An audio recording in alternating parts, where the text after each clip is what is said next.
페르시아 왕이 그 나라의 유명한 학자들을 다 불러 모았습니다. 그리고 이 사람들한테 한 가지 과제를 줬습니다. 인생이란 무엇인가? 이를 연구하고 책으로 써갖고 오라는 거예요. 그리고 여기에 전심전력을 다하도록 이들이 몇 년의 시간을 허락하면서 평생을 먹고 살 만한 재물들을 줬습니다. 그러니까 이 학자들은 인생이란 뭘까?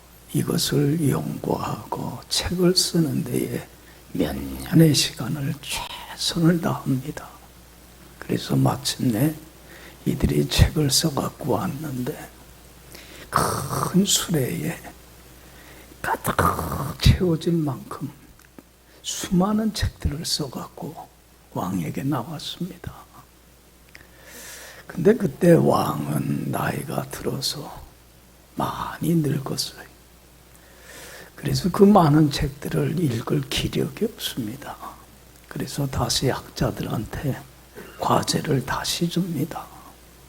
이제 당신들이 같이 모여서 이 많은 책의 내용을 책 한 권으로 요약을 해갖고 오십시오. 그랬어요. 그러니까 또 학자들이 모여갖고 서로 의논하면서 그 방대한 양의 책을 단 한 권의 책으로 요약을 해가지고서는 왔습니다. 근데 또 그때의 왕은 더 늙어서 이제는 책 하나도 볼 수 없을 정도로 눈이 침침해져서 책을 볼 수가 없게 됐어요. 그래서 임금이 그 학자들한테 묻습니다. 내가 눈이 침침해서 이 한 권의 책도 볼 수가 없으니까 한마디로 인생이 뭔지 나에게 얘기해 주십시오.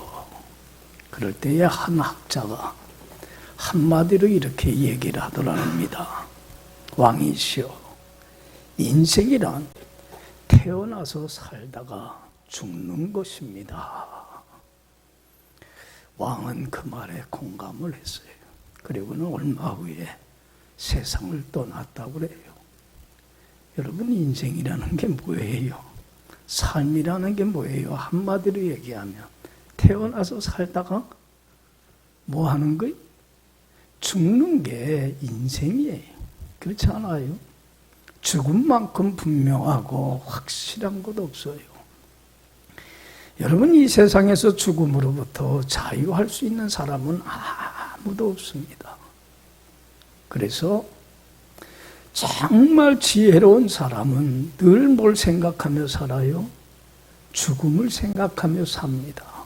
언젠가 나는 한 줌의 흙으로 돌아갈 수밖에 없는 연약한 존재라고 하는 사실을 항상 생각하면서 죽음을 준비하고 죽음을 대비하는 참 지혜로운 인생을 살아갑니다. 그런데 오늘날 많은 사람들이 왜 이렇게 어리석게 삶을 사냐면 참 한 번밖에 주어지지 않은 인생길인데 두 번 사는 것도 아닌데 이 귀한 인생 시간을 참 허무하고 무의미한 데에 시간을 쓰고 낭비하고 허무하게 삽니다. 삶의 의미와 보람도 잃어버리고 참 힘들고 고달프게 불행하게 인생을 살아갑니다. 죽음은 생각하지 않고 그냥 이 땅에 살 것만 생각하면서 땅의 것을 찾고 땅의 것을 구하고 땅의 것만 생각하며 살아갑니다. 어떻게 하면 잘 살까? 어떻게 하면 돈 많이 벌까? 어떻게 하면 출세할까? 에?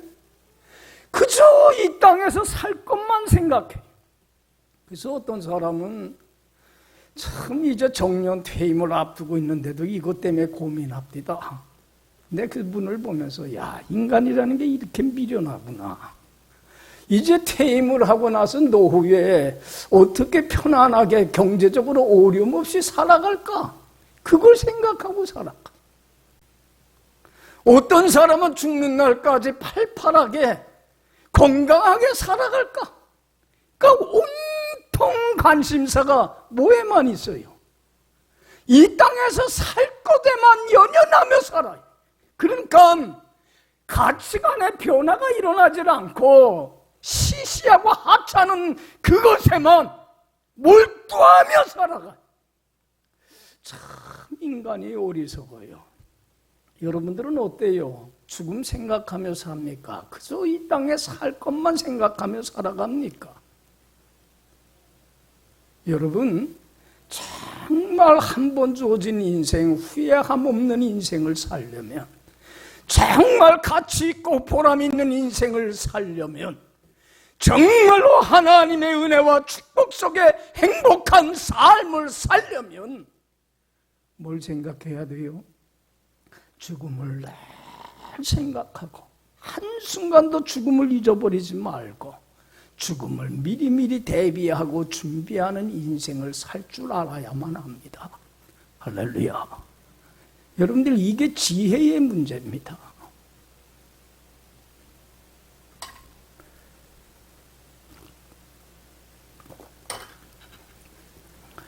여러분들, 죽음으로부터 벗어날 수 있는 사람은 아무도 없는데 사람들은 그냥 삶만 생각해요. 천년 만년 살 것만을 생각을 합니다. 우리는 죽음을 대비해야만 하는데 왜 죽음을 대비해야만 할까?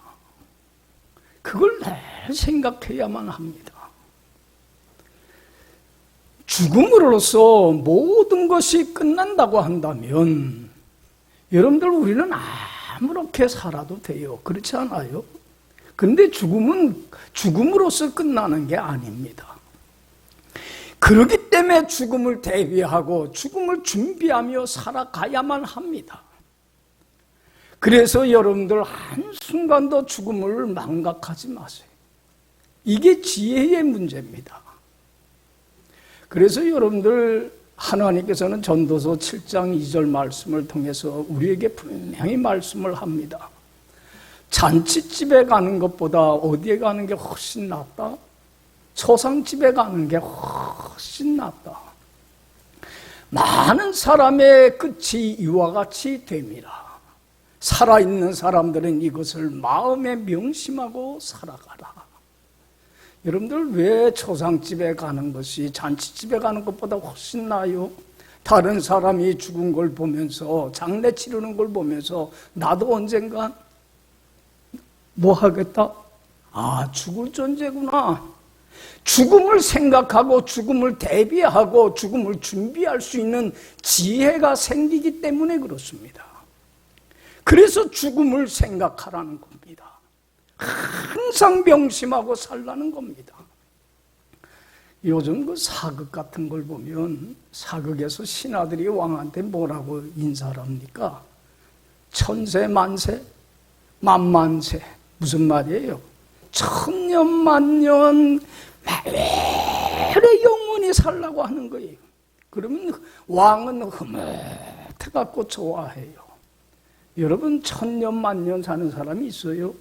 없지 않아요. 다 죽잖아요. 죽음만큼 평등한 게 없어요. 아무리 여왕이라고 하더라도. 그렇잖아요. 권세가 많고 재물이 많은 사람이라도 빈손으로 다 돌아가요. 가진 자나 없는 사람이나 배운 사람이나 못 배운 사람이나 어른이나 아이나 누구나 한 번은 반드시 죽음이라고 하는 길을 가야만 해요. 그렇기 때문에 죽음으로부터 자유할 수 있는 사람은 아무도 없습니다. 그러기에 죽음을 늘 생각하고 죽음을 대비하며 살아가야만 합니다. 우리가 죽음으로서 모든 게 끝난다고 한다면 뭐 아무렇게나 살아도 괜찮아요. 그렇지 않아요? 그것으로 모든 게 끝나고 다 사라지게 되니까. 그러나 죽음으로서 끝나는 게 아니잖아요. 하나님께서 히브리서 9장 27절에 분명히 우리에게 말씀을 합니다. 한 번 죽는 것은 뭐한 것이고 정한 이치이고 분명한 것이지만 그 후에는 반드시 무엇이 있으리라? 심판이 있으리라. 할렐루야. 죽음 후에는 심판이 있습니다. 안 믿는 자들에게는 영원한 죽음의 지옥 심판이 있고, 믿는 자들에게는 영원한 생명의 천국 심판이 있습니다. 여러분, 천국은 아무나 들어가는 거 아닙니다. 하나님 앞에 조금이라도 허물이 있고 티가 있고 잘못이 있고 죄가 있는 사람은 천국에 못 들어갑니다. 조그만 흠도 없고 티가 없는 절대적인 의인만이 천국에 들어갑니다. 여러분, 우리같이 더럽고 추한 하나님 말씀대로 살질 못하는 추한 우리들이 어떻게 하나님 앞에 흠없고 티 없는 거룩한 하나님의 자녀로 다시 태어나서 천국을 상속받는 이러한 축복을 우리에게 얻었습니까? 이것은 전적인 누구의 은혜예요? 주님의 은총일 뿐입니다. 하나님이신 예수님이 나를 찾아와 주셔서 주님의 보혈의 피로 내 모든 허물을 사하여 주셨기 까닭에 내가 주님의 은혜로 하나님 앞에 흠없고 티없는 의인이요 거룩한 자녀로 다시 태어나 영원한 생명을, 천국을 상속받는 권세를 얻게 된 겁니다. 할렐루야. 우리가 천국에 가서 천국에 들어갈 수 있는 건 전적인 주님의 은혜입니다. 그래서 여러분들, 우리에게 있어서 죽음이라는 건 뭡니까? 천국에 가서 새로운 삶의 뭐예요? 시작일 뿐입니다. 여러분들, 주님 앞에 서서 이제는 내가 널 위하여 이곳에 오도록 하기 위하여 몸 버려 피 흘려 생명까지 버렸는데 넌 날 위해서 무엇을 하고 왔느냐? 주님의 심판대 앞에 설 때에 주님이 물어볼 터인데, 그때에 부끄럼 없이 주님의 심판대 앞에 설 수 있도록, 그래서 정말로 그때에 주님으로부터 잘했다, 충성된 종이라고 칭찬받으며 썩지 아니하는 영광의 면류관 상급을 받을 것을 소망하고 바라보며 우리는 이 땅에 남은 시간을 살아가야 할 줄로 믿습니다. 여러분, 우리는 주님 앞에 서게 됩니다. 죽음이라고 하는 것은 우리에게는 무섭고 두려운 순간도 아니고, 죽음이라고 하는 것은 우리에게 참 좋은 날입니다. 천국에서 새로운 삶의 시작이 될 뿐만 아니라 주님의 심판대 앞에 서는 날 썩지 아니하는 의로우신 재판장인 주님으로부터 생명의 영광의 면류관을 얻는 축복의 날입니다. 그렇기 때문에 죽음은 우리에게 승리의 날이요 영광의 날이요 축복의 날이기 까닭에 우리는 그 날을 바라보면서 어떻게 살아가야 됩니까? 이제는 주님 앞에 설 것을 미리미리 대비하고 준비하며 살아가는 것, 이것이 가장 지혜로운 인생입니다. 할렐루야. 우리는 그때까지는 멀리 내다봐야만 합니다. 우리에게는 소망은 하나 있습니다. 앞날에 대한 소망은 주님 앞에 서는 날 영광의 면류관 얻는 겁니다. 이러한 꿈과 이러한 비전을 가지고 그 날을 바라보면서 오늘 하루하루를 최선을 다해서 주님만을 기쁘게 하고 주님만을 영화롭게 하는 삶을 사는 데에 최선을 다하여 살아가는 게 우리 크리스찬입니다. 여러분, 우리가 언제 삶을 마감할지 그날과 그 시는 우리가 알아요, 몰라요? 아무도 모릅니다. 또 알 필요도 없습니다. 여러분들 아시는 분은 하나님 한 분밖에 없어요. 나를 이 땅에 태어나게 하신 이도 주님이시고 지금까지 살아오게 하신 이도 누굽니까? 주님이십니다. 그리고 이 땅의 삶을 마감을 하고 천국으로 인도하실 이도 주님이십니다.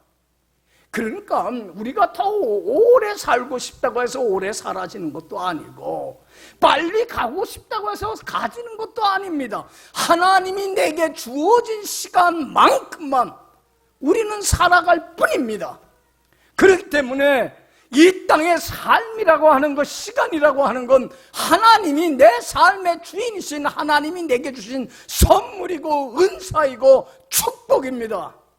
많은 시간이 남았던 적은 시간이 남았던지 간에 그 주님이 주신 그 시간을 하나님의 영광을 위하여 잘 사용할 줄 아는 자가 돼야지 이 시간을 허비하고 낭비하는 데에 허송세월하는 데에 사용해서는 안 된다는 겁니다.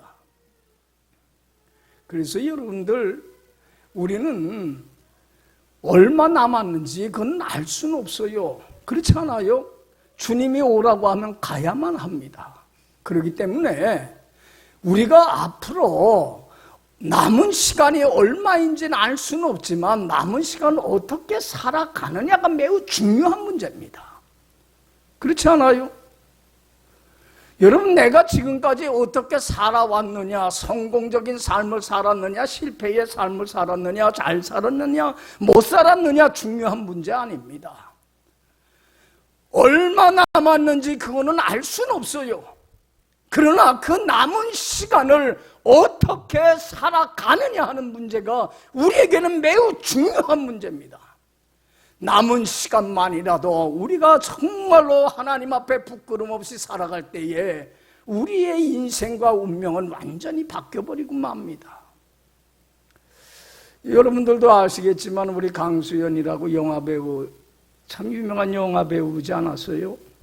그분이 그 젊은 나이 55세에 삶을 마감을 했습니다. 갑자기 뇌출혈로 그냥 쓰러지고 인생을 마감했습니다. 여러분들 그날이 그에게 마지막이 될 줄이라고 그 사람은 알았을까 몰랐을까요? 아무도 몰라요. 마지막 날은 어느 날 갑자기 정말로 성경 표현대로 보면 도적같이 어느 날 갑자기 임해버리고 맙니다. 우리도 언제 마감을 할지 우리는 아무도 몰라요. 그 시간 그때는 몰라요.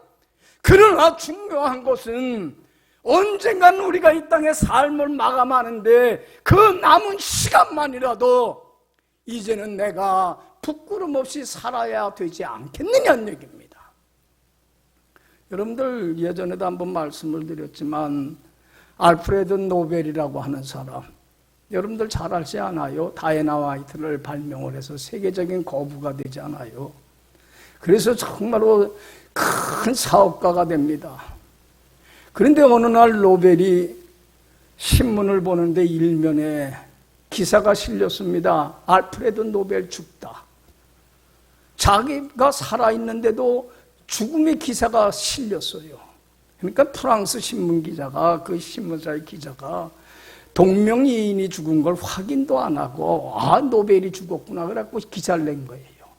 그런데 자기의 그 죽음의 기사를 보면서 부제로 뭐라고 기록이 되어 있었냐면 거기에 죽음의 발명가, 파괴의 발명가, 다이나마이트의 발명가라고 하는 부제가 써 있어요.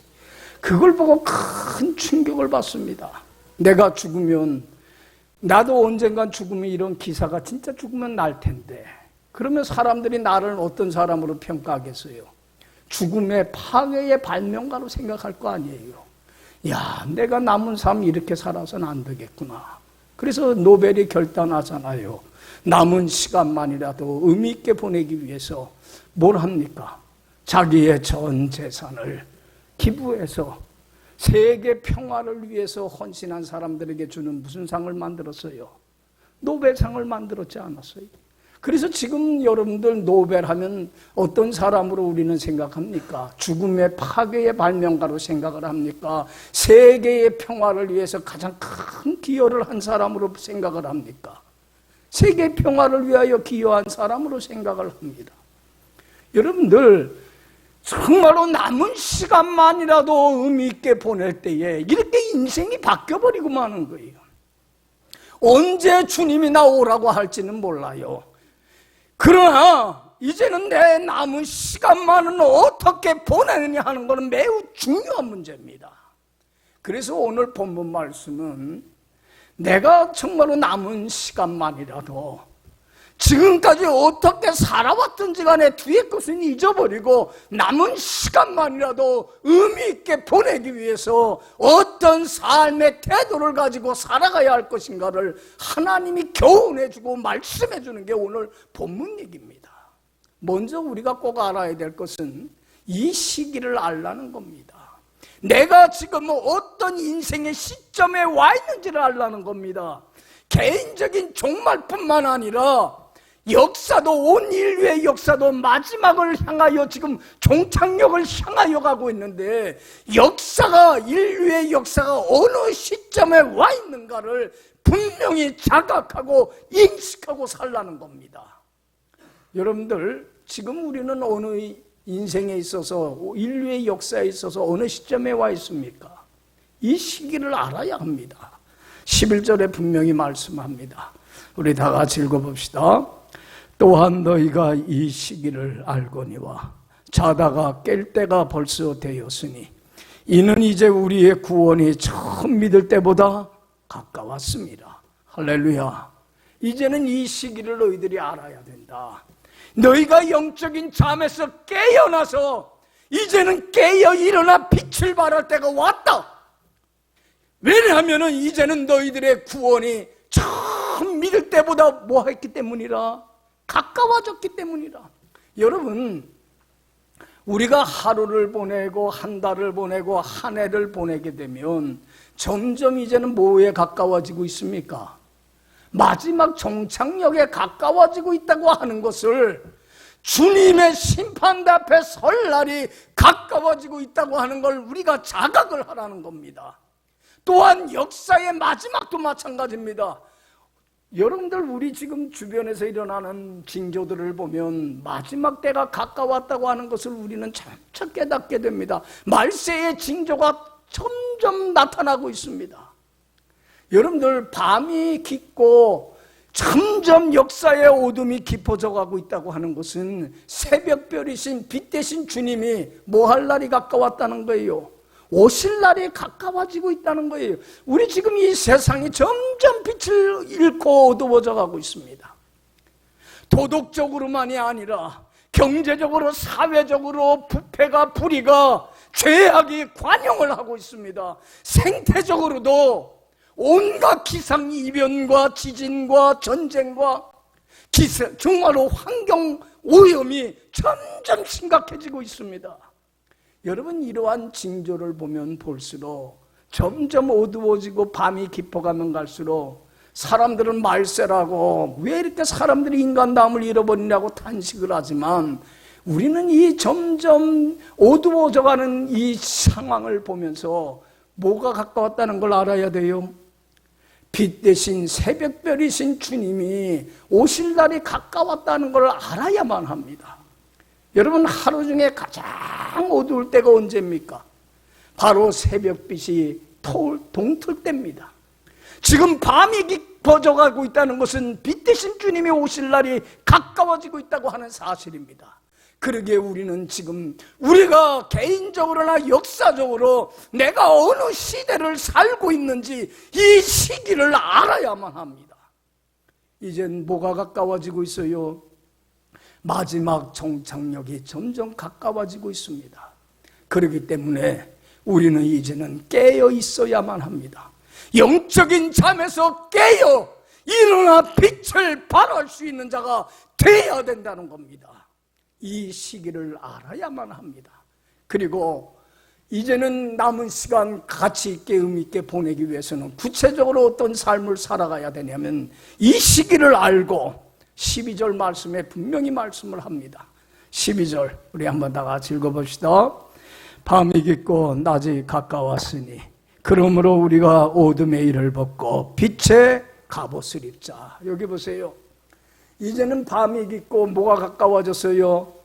낮이 가까워지고 있습니다. 주님 오실 날이, 새벽별이신 예수님이 오실 날이, 우리가 주님 앞에 갈 날이 점점 그날과 그 시는 아무도 몰라요. 어느 한순간 경점에 오실 터인데, 갑자기 오실 터인데, 이제는 밤이 깊고 낮이 가까웠으니 이제는 우리가 어떤 삶을 살자? 어둠의 옷을 벗고 무슨 옷을 입자? 빛의 갑옷을 입어야만 합니다. 할렐루야. 이제는 여러분들 어둠의 옷을 벗으십시다. 아직도 우리는 불순종하며 주님 앞에 더럽고 추한 부끄러운 너무나 어두운 옷을 입고 살아가고 있습니다. 이 죄악의 옷들을 이제는 벗어 던져야만 합니다.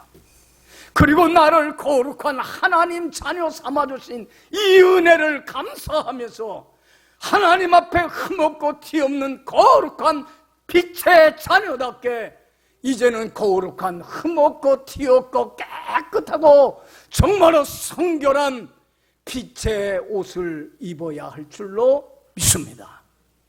여러분들 아직도 우리가 어둠의 옷을 입고 있다면 이제는 벗어 던져야만 합니다. 그리고 빛의 자녀답게 착하고 바르고 정직하고 진실하고 하나님 앞에 한 점 부끄럼 없는 거룩한 의의 옷을 우리는 입어야만 합니다. 그래야 주님 앞에 부끄럼 없이 설 수 있습니다. 할렐루야. 여러분들 이 땅에 다시 오실 예수님을 성경에 보면 신랑으로 표현을 합니다. 그리고 신랑을 맞이할 우리는 뭐로 표현을 해요? 신부로 표현을 합니다. 여러분들 신부들 결혼식 날 신부들 보면 그날 그 신랑을 맞기 위해서 어떻게 합니까? 가장 아름다운 하얀 드레스 옷을 입습니다. 어떻게 보면 신부는 그때가 제일 예쁠 때입니다. 여러분 마찬가지입니다. 이제는 우리가 신랑이신 예수님 맞기 위해서 무슨 옷은 벗고요? 어둠에 더럽고 추한 죄악의 옷은 벗어던지고 이제는 빛의 자녀답게 빛의 정말로 아름다운 옷, 거룩한 옷을 입고 주님 맞이할 준비하고 대비하는 지혜로운 자가 되어야 할 줄로 믿습니다. 이제는 이러한 어둠의 옷을 벗고 빛의 옷을 입기 위해서 구체적으로 어떤 삶을 살아가야 되냐면 날마다 이제는 남은 시간 언제일지는 알질 못하지만 남은 시간만은 뭐에 힘써야만 하냐면 13절 말씀이 우리에게 잘 말씀해 줍니다. 13절 우리 한번 다 같이 읽어봅시다. 낮에와 같이 단정히 행하고 방탕하거나 술 취하지 말며 음란하거나 호색하지 말며 다투거나 시기하지 말고 오직 주 예수 그리스도로 옷 입고 정욕을 위하여 육신의 일을 도모하지 말라. 할렐루야. 여기 봐요. 낮에와 같이 이제는 단정히 행했으면 참 좋겠다. 그러므로 방탕하거나 술 취하지 말고 음란하거나 호색하지도 말고 시기하거나 다투지도 말고 오직 예수 그리스도로 빛의 옷을 입고 그리고 정욕을 위하여 뭘 도모하지 말자? 육신의 일을 도모하지 말자.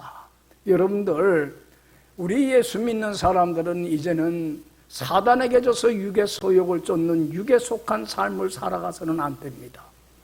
내가 하나님의 은혜로 거룩한 하나님의 자녀가 됐다고 하는 분명한 자의식을 가지고 내 안에 내주하시는 하나님이신 성령님이 진리의 성령님이 이끌고 인도하는 대로 말씀에 순종하며 거룩한 하나님의 자녀답게 사는 데에 최선을 다해라는 겁니다. 여러분들 우리가 사단에게 져서 육의 소욕을 쫓게 되면 우리 삶 속에 무슨 열매가 맺을 수밖에 없어요. 술 취하거나 방탕하거나 음란하거나 호색하거나 시기하거나 질투하거나 다투거나 원망하고 불평하는 이러한 어둠에 썩어지는 죽음의 사망의 열매가 우리에게 맺혀질 수밖에 없고 이런 사람은 주님이 주시는 온갖 은혜가 넘치는 천국과 같은 행복한 삶을 살지도 못할 뿐더러 하나님께 버림받는 하나님 주시는 은혜와 축복과 영광을 다 상실해버리고 마는 가장 어리석은 자가 돼버리고 맙니다. 그렇기 때문에 정욕을 위하여 이제는 육신의 일을 도모하지 말라는 겁니다. 하나님의 은혜로 하나님의 자녀가 된 우리 안에는 누가 거하십니까? 진리의 성령님이 거하십니다. 성령님이 이끄는 대로, 성령님이 명하는 대로 말씀에 순종하며 이제는 성령에 사로잡혀 성령의 소욕을 쫓으며 영에 속한 삶을 살라는 겁니다. 여러분들 성령에 이끌려서 말씀에 순종하며 사는 자만이 무슨 열매를 맺게 됩니까? 그리스도로 옷을 입어서 주님의 성품을 담는 빛의 열매를 맺게 됩니다. 사랑과 희락과 화평과 오래 참음과 자비와 양성과 충성과 온유와 절제와 같은 이러한 주님의 성품을 담는 열매를 맺게 되고, 이러한 자만이 주님 안에서 천국과 같은 행복한 삶을 살게 되고, 그리고 이러한 사람만이 그리스도의 향기가 되고 그리스도의 편지가 돼서 많은 사람들에게 예수 믿고 주님 안에 살아가면 이렇게 정말로 행복한 삶을 살 뿐만 아니라 주님의 성품을 닮아가는 사람다운 사람이 된다고 하는 것을 삶을 통해서 증거해서 많은 사람들을 주님 앞으로 인도해드리는, 그래서 하나님 나라 천국을 확장해 나가는 귀한 사명을 감당하게 되고, 이러한 사람만이 이 땅의 삶을 마감하고 주님의 심판대 앞에 섰을 때 부끄럼 없이 서며 주님으로부터 영광의 생명에 썩지 아니하는 면류관을 받는 그런 축복이 주어질 줄로 믿습니다. 여러분, 내가 남은 생애를 어떻게 사느냐 하는 건 매우 중요한 문제입니다. 여러분, 정말로 주님 앞에 설 것을 내다보면서 이제는 주님이 오실 날이 점점 가까워지고 내가 주님 앞에 설 날이 가까워지고 있다고 하는 이 시점을 분명히 자각을 하고, 언제인지는 알 수는 없지만 남은 시간만은 이제는 어둠의 옷을 벗고 빛의 갑옷을 입고, 그러기 위해서 이제는 날마다 매일매일의 삶의 순간순간 사단에게 져서 육의 소욕을 쫓으며 죄 가운데 살아가 주님의 손과 발에 못지라는 십자가의 원수로 행하지 않고 주님의 마음을 아프게 하고 슬프게 하는 자가 되지 않고 내 안에 내주하시는 성령님이 이끄는 대로 말씀에 순종하며 거룩한 하나님 자녀답게 삶을 살아 이 땅에서 정말로 주님의 성품을 닮아가는 빛의 옷을 입을 뿐만 아니라 주님 주시는 온갖 좋은 것들로 천국과 같은 행복한 삶을 살아 이 땅의 삶을 마감하는 날 주님의 심판대 앞에 설 때에 이런 사람이 부끄럼 없이 서는 큰 상급을 얻게 될 줄로 믿습니다. 여러분, 사도 바울이 그렇게 지혜롭고 복된 인생을 살 수 있었던 것은 사도 바울은 항상 삶을 마감하고 천국에 가는 날, 주님의 심판대 앞에 서는 날 영광의 면류관 얻을 것을 바라보고 소망하면서 남은 시간 동안 주님 앞에 한 점 부끄럼 없이 살아가서 정말로 거룩한 하나님 자녀답게 흠없고 티없고 깨끗한 삶을 살아 하나님을 영화롭게 하는 데에 하루하루 성령에 이끌려 진리인 말씀에 순종하며 하나님 자녀답게 사는 데만 최선을 다하는 복된 인생을 살았기 까닭에 주님의 성품을 담는 데까지 믿음이 자라날 뿐만 아니라 주님 안에서 천국을 누리고 많은 사람들에게 천국 복음을 증거하는 그런 귀한 인생을 살다가 삶을 마감한 날 주님 앞에 서서 부끄럼 없이 영광의 면류관을 얻게 되는 줄로 믿습니다. 이것만큼 가치 있고 이것만큼 의미 있고 이것만큼 보람 있는 인생은 없습니다. 여러분들은 지금 어떤 삶을 살고 있습니까? 죽음을 생각하고 죽음을 대비하고 준비하며 살고 있습니까? 아니면 아직도 여전히 이 땅의 삶만 생각하면서 땅의 걸 생각하고 땅의 것을 찾고 땅의 것만 구하며 허무한 인생을 살아가고 있습니까? 이제 내 개인적인 삶뿐만 아니라 역사의 종말이 마지막에 가까우고 있다고 하는 이 시대의 상황을 우리가 알고 이제는 어둠의 옷을 벗고 빛의 갑옷을 입기 위해서 이제는 다시는 사단에게 져서 정욕을 쫓아 육의 소욕을 따르지 마시고 매일매일 삶의 순간순간 내 안에 내주하시는 진리의 성령님이 이끄는 대로 말씀에 순종하며 주님 안에 거룩한 삶을 살아서 정말로 주님의 성품을 담는 그리스도의 빛의 옷을 입고 그리고 정말로 주님 오라고 하는 그날까지 천국을 누리며 천국 복음을 증거하는 사명, 여러분들 감당하는 여러분들의 남은 삶이 되기를 간절히 축원합니다. 기도합시다.